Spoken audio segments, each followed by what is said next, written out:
In this video, we're going to talk about buying property with an IRA. This is really about self-directed real estate IRA for beginners.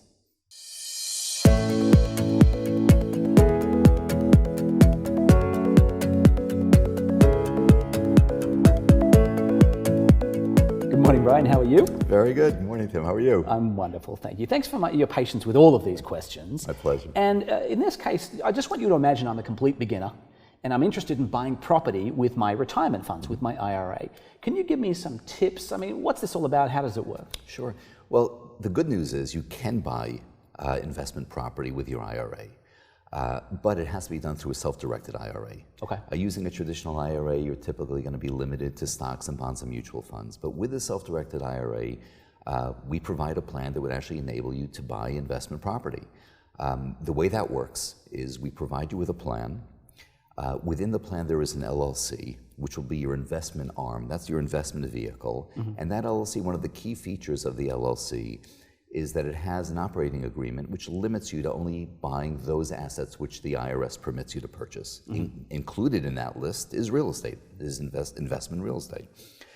There are certain restrictions. You can't buy real estate that you're going to live in, for example, but you can certainly buy investment property with that IRA. And then you'll open up a checkbook, you'll open up a checking account at a local bank for that LLC and use that to purchase the property that you have in mind. It actually does sound, even for my beginner brain, it does actually sound reasonably easy. So let me see if I've got this right. If I'm interested in buying property with my IRA funds, I would have a conversation, for example, with Broad Financial, who would set up a company, an LLC. That company is in turn attached to a checkbook account, so that I can then use that checkbook, write a check, go buy that real estate. And as long as I don't live in it, it's a true real estate, neither my kids, anything like that, that's completely legitimate within the IRS framework. Exactly. Have I got that? Exactly. Notice you have a plan which is approved by the IRS. The LLC is part of that plan.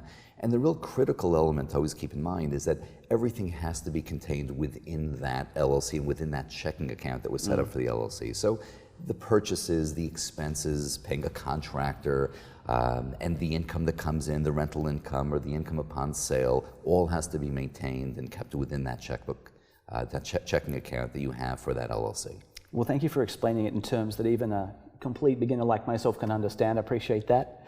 For anyone who'd like to find out more about this, please visit us online at broadfinancial.com or reach out to our customer service team. They'd love to answer all of your questions and set you up to buy your own real estate through a self-directed IRA.